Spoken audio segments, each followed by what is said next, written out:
Parcours psy. Alicia. Parcours hospitalier et internement.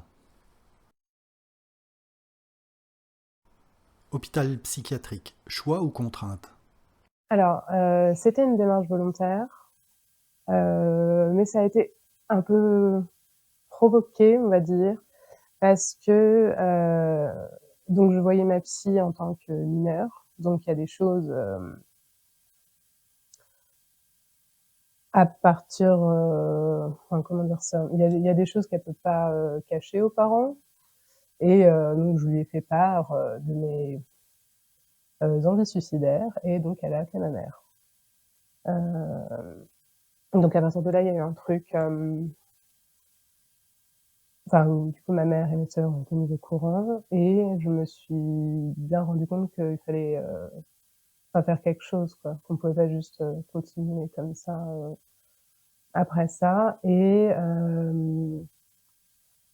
du coup, j'avais parlé à ma mère de me faire interner. C'était donc bien ta décision. Ouais, parce que je pensais vraiment que ça serait pas facile, que c'était quelque chose d'assez gros à faire, mais que ça allait aider. Je pensais vraiment qu'il y avait quelque chose, enfin, qu'il y aurait quelque chose de positif qui ressortirait de ça. Cette période d'internement a duré longtemps? Alors, ma première hospitalisation, ça a duré 2-3 mois, mais au total, comme j'ai fait que de rentrer-sortir, ça a duré 1 an et demi. Combien d'hôpitaux as-tu fréquenté? Alors, j'en ai fait principalement deux, dont l'un des deux où j'ai fait 2 unités. Et après, j'étais dans 2 autres hôpitaux, mais c'était des durées très courtes. Il y en a un où je suis restée juste 3 jours, et l'autre, je suis restée 1 semaine, je crois. Les conditions d'internement étaient-elles différentes d'un hôpital à l'autre?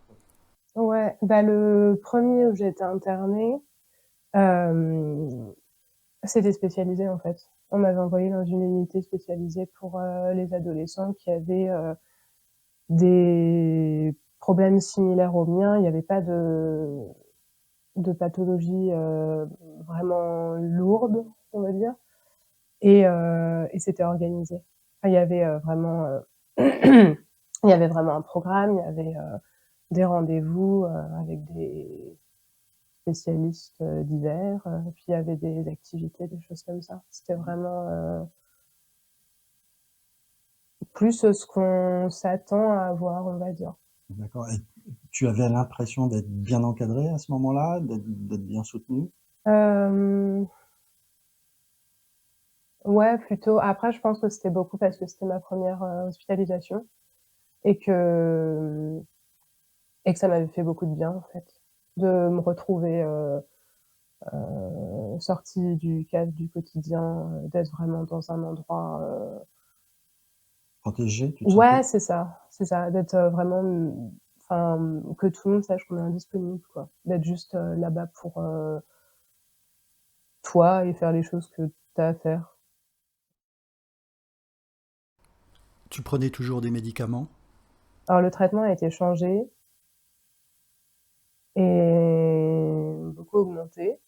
Ils augmentaient les doses un peu, soit suite à un rendez-vous avec le psychiatre, soit je pense en voyant au quotidien les patients. Mais la première fois, parce que je me suis fait interner et j'ai passé une nuit dans l'hôpital psychiatrique de mon secteur avant qu'ils me transfèrent dans cet hôpital-là. Et je ne sais plus à quel moment ils ont changé mon traitement, mais quand je suis arrivée dans cette unité-là, j'étais complètement shootée. Donc il y a eu un moment dans ces 24 heures où on m'a changé mon traitement. Combien de temps a duré ce premier séjour? Donc au bout de 2-3 mois, ils ont décrété que j'étais apte à sortir, et je suis sortie. Ton état s'était-il amélioré? C'était assez bizarre parce que, enfin, à force d'être enfermée dans ce truc-là, il y a toujours un moment où on commence à se dire que bon, on tourne en rond, ça nous apporte, mais pas suffisamment, et on commence à se croire à peu près à sortir. Et puis la sortie, ça sort toujours de nulle part, l'impression que j'ai. Alors je me souviens que cette fois-là, ils avaient eu un rendez-vous avec mon père, et puis suite à ça, ils avaient décrété que c'était bon, je pouvais sortir. Tes parents étaient-ils impliqués dans les prises de décision de l'hôpital?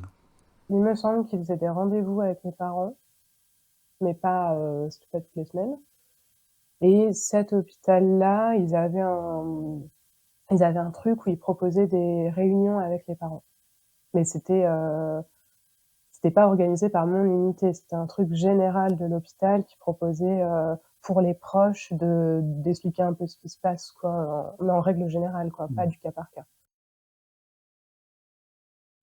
La sortie t'a-t-elle semblé prématurée?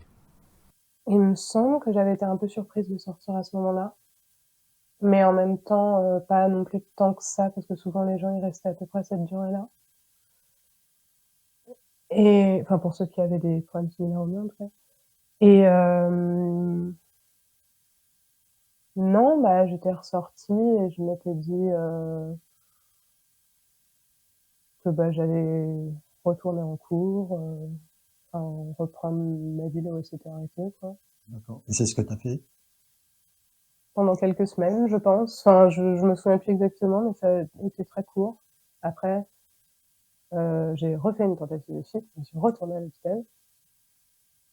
Dans Non. le premier hôpital où j'étais restée juste une journée, parce que pour le coup, ils avaient plus de place dans l'hôpital qui était patronal. Et du coup, là, je me suis retrouvée aux urgences, en fait. C'était les urgences mineures. Donc c'était un fourre-tout. Et c'était, enfin, il n'y avait clairement pas les mêmes moyens que dans l'autre. Et là, pour le coup, il n'y avait pas d'activité. Il y avait un cadre assez horrible. Enfin, c'était, enfin, tu sais, un vieil hôpital, un vieux bâtiment avec, je me souviens plus exactement, mais genre des peintures jaunâtres ou verdâtres sur les murs, comme enfin, dans une école primaire, avec du carrelage jusque-là. Et puis, puis on avait des chambres doubles, et puis il y avait un espèce de bout de réfectoire, et puis il y avait une salle avec une télé où personne n'allait jamais et qui ne marchait pas, il me semble. Et il y avait un espèce de vieux bout de bibliothèque, mais avec des bouquins pour enfants. Et puis voilà. Pouvais-tu demander à être transféré dans une autre unité? Enfin, c'était une erreur d'être venue là, et à partir de là, c'était, j'avais plus le choix, moi. Tu Ah oui, gardais? oui, non, mais même dans la première, j'avais pas le choix. À partir du moment où, en fait, c'est ça qui m'avait vraiment beaucoup choquée, c'est que je m'étais dit avec ma mère, ok, on va me faire interner, on va aller donc à cet hôpital-là de notre secteur qui est pas très loin, tout ça, ok, bon, on y va tel jour. Donc, enfin, on prend un rendez-vous. Je crois que ça avait été très rapide, le rendez-vous, hein. C'est peut-être, enfin, je me souviens plus, mais c'était vraiment très rapide. Si rendez-vous il y avait, parce que je me souviens vraiment pas de grand-chose. Du coup, on arrive là-bas, donc dans ce vieux bâtiment moche là, et on a un rendez-vous avec une dame pas méchante, mais pas très sympathique non plus, et on est toutes les trois là, avec ce grand bureau vide, et on parle un petit peu, et je crois que ma mère était pas plus à l'aise que moi, et qu'on devait se sentir toutes les deux comme quand j'étais allée voir mon psychiatre, tu vois. Et donc on parle un petit peu, on lui dit que je voudrais me faire interner, et puis elle nous dit ok, bah très bien, bah on y va, et puis madame, vous pouvez lui ramener un sac d'affaires. Et je me suis dit que genre là on y va, parce que moi je m'étais dit on va faire ce rendez-vous, puis peut-être qu'ils vont me dire bah demain matin vous vous présentez et on vous hospitalise, quoi. Et puis en fait là c'était ça. Donc en fait je suis ressortie de la pièce, je suis allée dans la porte d'en face avec la dame, et ma mère est repartie, et on m'a fait passer le sas parce qu'il y avait aussi le sas pas très accueillant, quoi, pour rentrer dans l'unité. Et puis après, elle s'est barrée, j'étais là. Étais-tu suivi par un thérapeute aux urgences? Je me souviens que c'était très bizarre. Enfin, que j'étais toute seule en train de déambuler, et puis, mais du coup, je suis restée vraiment une journée dans cet endroit-là avant qu'on me transfère.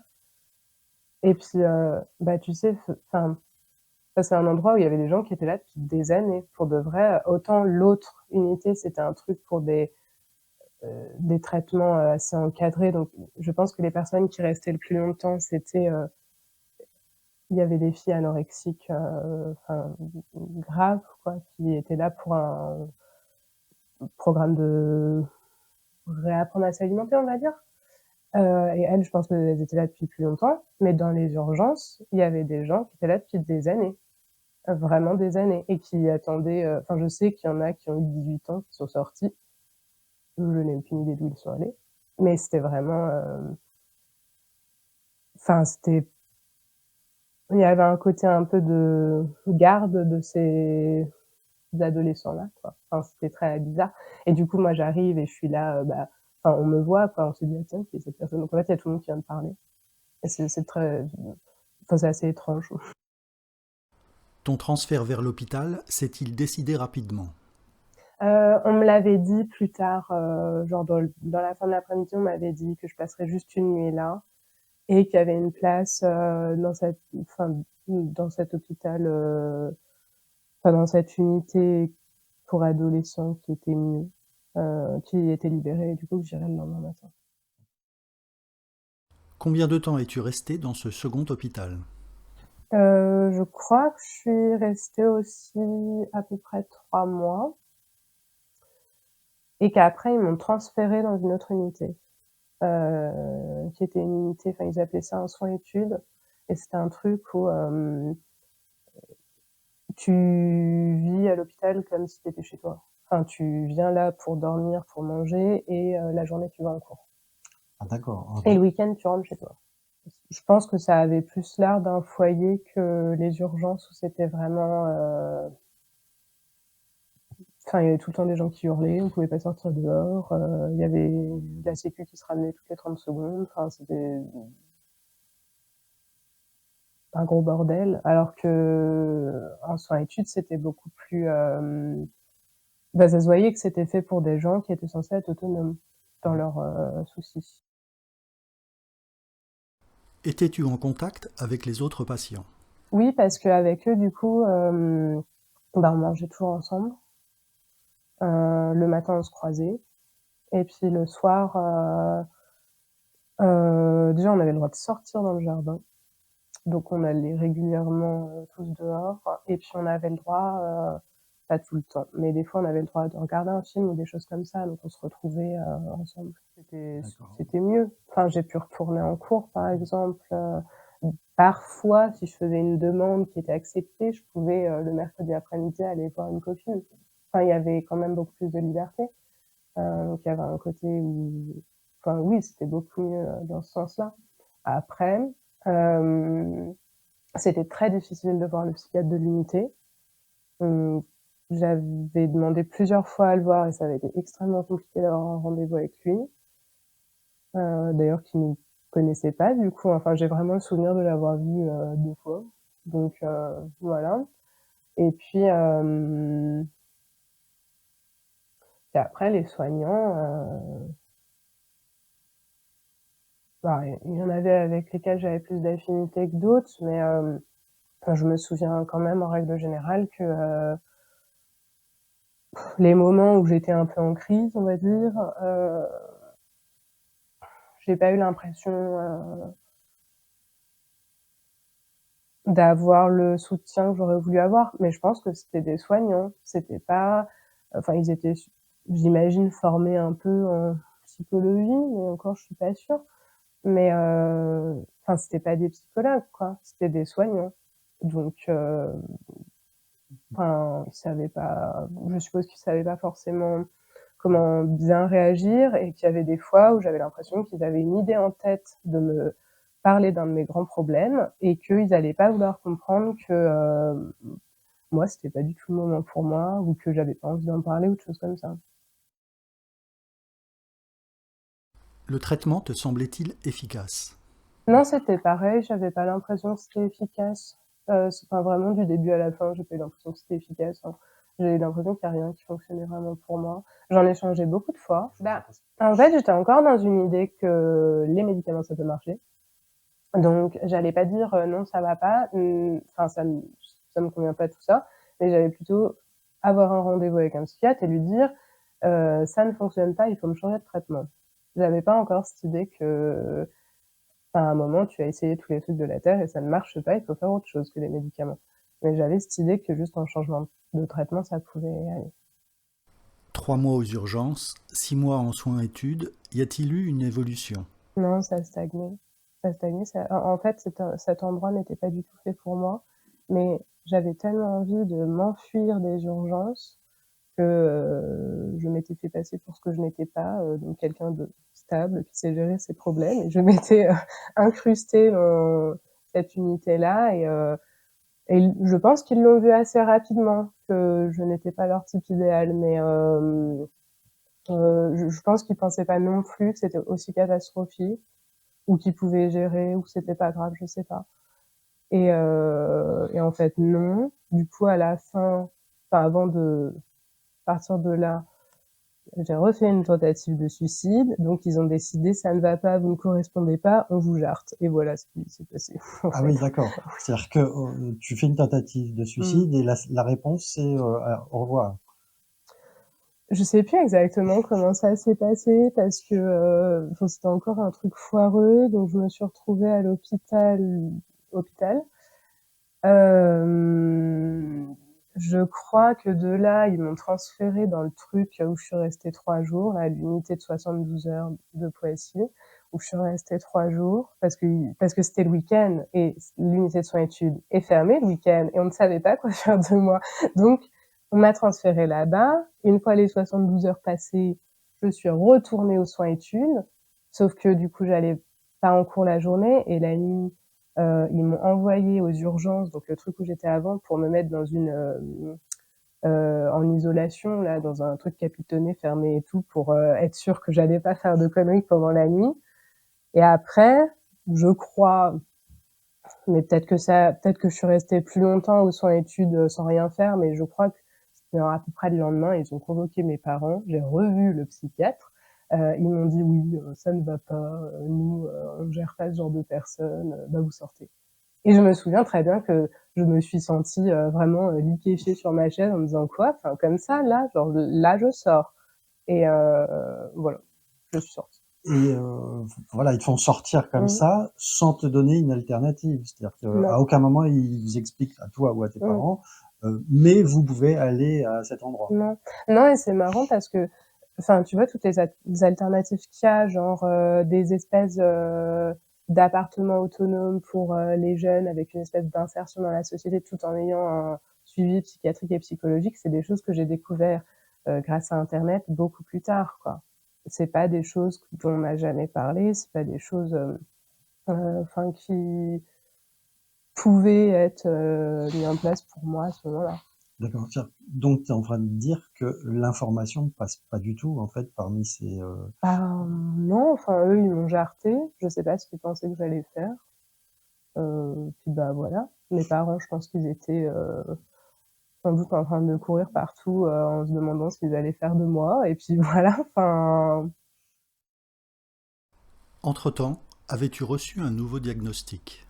non, à ce moment-là, j'avais toujours que du coup mon premier psychiatre qui m'avait dit que j'étais en dépression. C'est plus tard, un petit peu plus tard que le psychiatre que je voyais quand j'étais aux urgences, qui travaillait aussi au CMP, CMP enfant, donc où j'avais encore le droit d'aller. Je continuais de le voir. Enfin, j'avais remplacé mon premier psychiatre par lui. En fait, je sais plus comment c'était passé, mais pour que je continue d'avoir un suivi avec lui. Et à notre dernière séance, donc avant que je passe au CMP adulte, je lui avais demandé de me faire un diagnostic. Mais enfin, c'était venu de moi, quoi. J'avais dû lui demander. Et il avait sorti une feuille, un stylo, il m'avait dit: «Alors d'accord, on va le faire ensemble, liste-moi tes symptômes». Donc tu vois, il y a rien qui m'avait l'air très sérieux dans l'histoire. Donc je lui avais donné ma liste de symptômes, que je connaissais en tout cas. Et il m'avait dit oui, bah voilà, là on voit bien que ça ressemble à du trouble borderline, tu es borderline, puis voilà.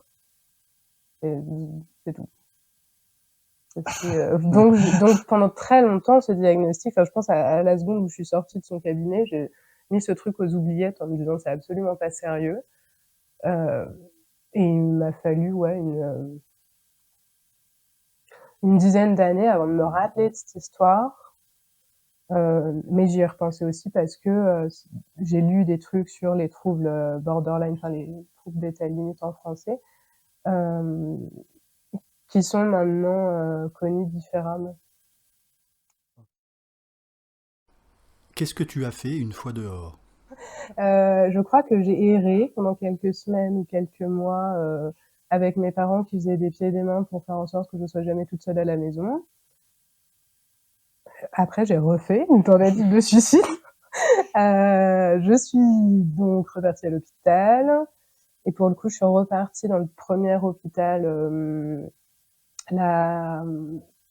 l'unité pour adolescents pas trop mal fichus. Et ça m'a pas fait le même effet que la première fois. J'ai pas eu l'impression, je me suis pas sentie aussi protégée, aussi à l'aise, dans un truc vraiment d'être en dehors du monde et d'avoir,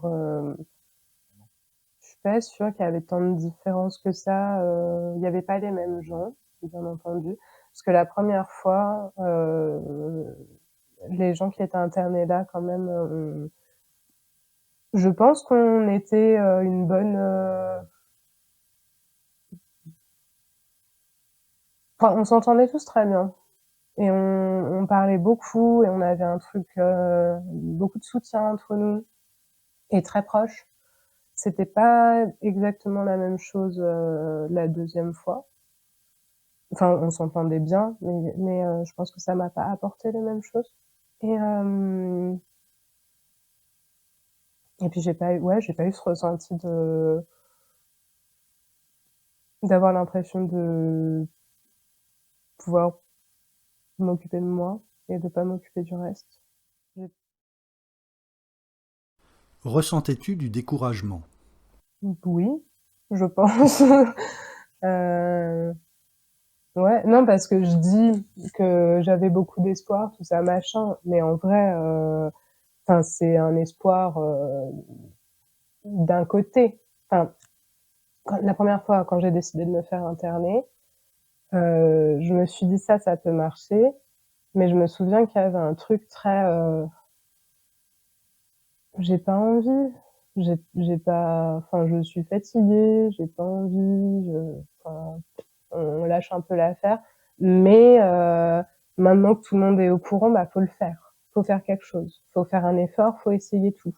Donc tu vois, c'est un espoir, mais en même temps, c'est à prendre avec des pincettes, quoi, comme Tu te sentais plus contrainte, là, pour le coup, par l'extérieur ou... Pas vraiment, pas vraiment contrainte, mais je pense que j'avais l'impression de devoir un truc, par contre. Puis de me devoir vis-à-vis de ma famille de le faire. De vraiment, de tout essayer, quoi. Voilà. Et du coup, D'aller au bout du truc. t'es resté combien de temps cette troisième fois? Moins longtemps, je crois. Je sais pas, 1 mois et demi, je dirais, un truc comme ça. D'accord. Et c'est toi qui as décidé de partir au final parce... Non, ils m'ont fait sortir. Après, peut-être que je leur ai plus dit que je me sentais prête à sortir, je me souviens pas. Mais je pense que c'était différent parce que en étant hospitalisée, je me souviens qu'il y avait un soignant avec qui je parlais beaucoup, enfin beaucoup entre guillemets, de euh, qu'est-ce que je pouvais faire comme formation ou comme école après, en fait. parce que là, c'était assez clair que j'allais jamais retourner dans le lycée dans lequel j'étais. Et du coup, on parlait de ça avec lui et il me semble, si je dis pas une bêtise, qu'il m'avait fait une permission pour pouvoir sortir une après-midi avec ma mère pour aller dans un centre de, tu sais, de trucs où ils te font passer des tests, tout ça, pour ton orientation. Donc il y avait quand même, je pense, un truc général assez différent. Enfin, je sais pas. Enfin, je pense que c'est peut-être ça qui a contribué à fait que je reste moins longtemps. À cette période, arrivais-tu un peu mieux à t'extraire de tes émotions?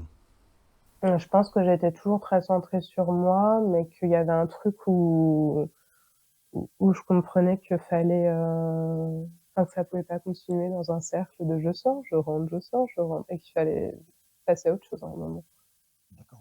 Mais je me souviens que ouais, je me rendais compte qu'il fallait changer quelque chose. Et ouais, je suppose que je devais me sentir plutôt capable de certaines choses, parce que quand je suis sortie, du coup, j'ai travaillé. Enfin, j'ai cherché du travail un moment, après j'ai travaillé. Ta confiance en la psychiatrie était-elle toujours aussi forte? Non, non, bah, j'avais bien compris que l'hôpital psychiatrique, ça servait pas à grand-chose. Enfin, de mes expériences, ça servait pas à grand-chose. Et je crois que, enfin, je crois que j'étais pas encore anti tout. Et après, j'étais vraiment anti-médicaments, contre l'hôpital et tout ça. D'accord, mais Pendant un à ce certain moment-là, temps. pas encore. Bah, C'était encore. il me semble pas. Mais je me rendais bien compte que l'hôpital, c'était une farce. D'accord, donc un peu de désillusion là. Ouais. Sortir du milieu hospitalier et trouver un emploi t'ont-ils apporté une forme d'équilibre? Non, pas vraiment, c'était différent. C'était différent. C'était différent, mais c'était pas vraiment mieux. Trouble in mind, I'm blue, but I won't be blue always, 'cause the sun is gonna shine round my back door someday. I'm going down to the river